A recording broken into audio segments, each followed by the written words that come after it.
October 25, 1944. 6:45 am. The Philippine Sea, off the island of Samar. Lieutenant Commander Ernest Evans stood on the bridge of the USS Johnston and watched the horizon to the north fill with the silhouettes of ships that should not have been there. Battleships. Cruisers. A formation of the Japanese Imperial Navy's most powerful surface combatants, emerging from a rain squall at a range of approximately 20 miles, steaming directly toward the small American task unit that Evans commanded a part of. The task unit was Taffy 3, a formation of 6 escort carriers and their screen of 3 destroyers and 4 destroyer escorts, ships that had been built for the specific mission of providing air support to amphibious operations and protection against submarines. They were not built to fight battleships. The escort carriers, small and slow with thin armor and minimal armament, were the most valuable and most vulnerable ships in the formation. The destroyers and destroyer escorts that screened them were the smallest combat vessels in the United States Navy surface fleet, armed with 5-inch guns that could not penetrate the armor of the ships now approaching. The formation approaching from the north included the Yamato, the largest battleship ever built, mounting 18-inch guns that could destroy any of Taffy 3's ships with a single hit from a range that Taffy 3's guns could not reach. Behind the Yamato were 3 more battleships and 6 heavy cruisers and assorted lighter vessels, the center force of the Japanese combined fleet under Vice Admiral Takeo Kurita, a force that represented one of the most powerful concentrations of naval gunfire that the Pacific War had produced. Kurita's force was not supposed to be there. The Battle of Leyte Gulf, which had begun on October 23, was the largest naval battle in the history of naval warfare, a complex multi-day engagement involving nearly the entire surface strength of the Japanese Imperial Navy committed against the American invasion force that was supporting MacArthur's return to the Philippines. The Japanese plan, Operation Shogo, involved multiple Japanese task forces converging on Leyte Gulf from different directions, intended to destroy the American invasion fleet and the troops it was supporting. Kurita's center force was the most powerful of these Japanese formations, and it had been engaged the previous day in the Sibian Sea by American carrier aircraft that had sunk one of its battleships, the Musashi, sister ship to the Yamato. Kurita had appeared to withdraw after this engagement, and the American commander responsible for protecting Leyte Gulf, Admiral William Halsey, had taken his powerful 3rd Fleet carrier force north to engage a Japanese carrier force that intelligence had identified as the main threat. Halsey's decision left Leyte Gulf protected only by the 7th Fleet's escort carriers and their screens, ships like Taffy 3, which had been positioned to provide air support for the landing forces and were not configured or positioned to engage a battleship force. Kurita had not withdrawn. He had reversed course during the night and was now emerging from San Bernardino Strait directly into the path of Taffy 3, with the entire Leyte Gulf invasion force beyond Taffy 3 undefended against the most powerful surface force the Japanese Navy could assemble. Rear Admiral Clifton Sprague, commanding Taffy 3, understood within minutes what the situation was. His 6 escort carriers, with their aircraft armed primarily for ground support missions against soft targets rather than naval combat, were facing battleships and cruisers that could destroy his entire formation in an engagement that conventional naval doctrine said was not survivable. His options were limited and the time to exercise them was measured in minutes. He could attempt to run, using his carrier's aircraft to slow the Japanese pursuit, while the carriers themselves tried to escape into weather that might provide concealment. He could surrender, an option that American naval officers did not seriously consider regardless of the tactical situation. Or he could fight, using the only weapons available, the destroyers and destroyer escorts whose guns could not penetrate Japanese armor and whose torpedoes were the only weapons in the formation that posed a genuine threat to the approaching battleships. Sprague ordered Taffy 3's destroyers to attack. The attack that the destroyers Johnston, Hull, and Hyman, along with the destroyer escorts Samuel B. Roberts and others, conducted against Kurita's center force was one of the most extraordinary engagements in the history of naval warfare. Ships of approximately 2,000 tons attacking battleships of 70,000 tons in an action that no Naval Staff College would have included in any training scenario because the outcome was not in question by any conventional analysis. The Johnston, under Evans's command, was the first to engage. Evans had Native American heritage, part Cherokee, and had told his crew when he took command that he intended to fight his ship hard and that anyone who did not want to serve under those conditions should request transfer. Nobody had requested transfer. The Johnston closed with the Japanese cruisers at the head of Kurita's formation, firing her 5-inch guns at the maximum rate her crews could sustain while closing the range for a torpedo attack that would bring her within range of the heavy cruiser Kumano's guns. The torpedo attack hit the Kumano, damaging her severely enough that she withdrew from the battle, removing one of Kurita's heavy cruisers from the engagement through the action of a single destroyer that displaced less than 3% of her target's tonnage. The Johnston continued fighting after the torpedo attack, taking hits from Japanese cruiser and battleship fire that progressively destroyed her systems and her crew.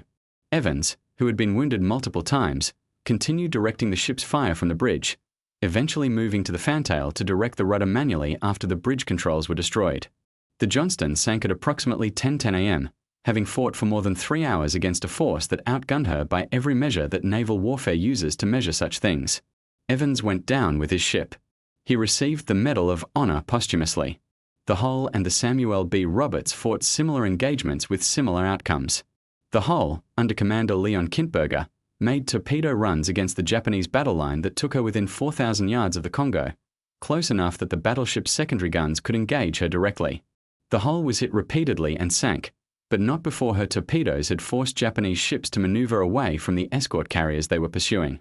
The Samuel B. Roberts, a destroyer escort even smaller than the destroyers, closed within 4,000 yards of the heavy cruiser Chokai and fired her torpedoes and her 5-inch guns until her ammunition was exhausted, then continued firing star shells and finally illumination rounds because they were the only ammunition remaining, against a cruiser whose armor those rounds could not penetrate but whose attention they continued to occupy. The Samuel B. Roberts sank. Her commanding officer, Lieutenant Commander Robert Copeland, told his surviving crew in the water afterward that they had done what destroyer men were supposed to do. What the destroyer attacks accomplished was not the destruction of Kurita's force, which remained powerful despite the losses it had taken. What the attacks accomplished was disruption, confusion, and time, the specific commodities that Taffy 3 needed most in the minutes after Kurita's force had emerged from the rain squall. The escort carriers, while the destroyers were fighting, were launching every aircraft they had, armed with whatever ordnance was available, including aircraft that went into action with depth charges and machine guns because the ordnance appropriate for attacking battleships had not been loaded for a mission that nobody had expected to require it. The aircraft from Taffy 3 and from the adjacent Taffy 2 group attacked Kurita's force continuously through the morning, not with the concentrated strikes that had sunk the Musashi the previous day, but with the harassment of aircraft making repeated passes, some armed only with machine guns, strafing the decks of Japanese battleships and cruisers in attacks that could not sink the ships but that disrupted their gunnery and forced their captains to maneuver against the air threat in ways that complicated their pursuit of the escort carriers. The combination of destroyer torpedo attacks and continuous air harassment produced an effect that no single component of Taffy 3's resistance could have produced alone. Kurita's formation, which had been advancing in a coordinated battle line toward the escort carriers, became disorganized, its ships maneuvering individually to avoid torpedoes and air attacks, losing the coordination that a battleship force needs to bring its overwhelming firepower to bear effectively. At approximately 9:20 a.m., after nearly 2.5 hours of an engagement that should have destroyed Taffy 3 in the first 30 minutes, Kurita ordered his force to withdraw. The decision has been analyzed by naval historians ever since, and the analysis generally agrees on the combination of factors that produced it. Kurita's force had taken losses and damage that, while not crippling, had disrupted its formation. The continuous air attacks, even from aircraft armed inappropriately for anti-ship combat, had created the impression of a much larger air threat than Taffy 3's actual aircraft inventory represented. Kurita's communications with other elements of the Japanese plan had been disrupted, leaving him uncertain about the broader tactical situation. And Kurita, a competent but not particularly aggressive commander, made the assessment that continuing to press an attack that had already taken longer and cost more than expected against what he believed might be a larger American force than it actually was not worth the risk to his remaining ships. He withdrew. The escort carriers of Taffy 3, which by any conventional naval analysis should have been destroyed in the first half hour of the engagement, survived. The Leyte Gulf invasion force beyond them remained protected. The cost to Taffy 3 had been severe. The Johnston, the Hull, and the Samuel B. Roberts were sunk, along with the escort carrier Gambier Bay, the only American carrier sunk by surface gunfire in the entire war. Approximately 1,000 American sailors died in the engagement.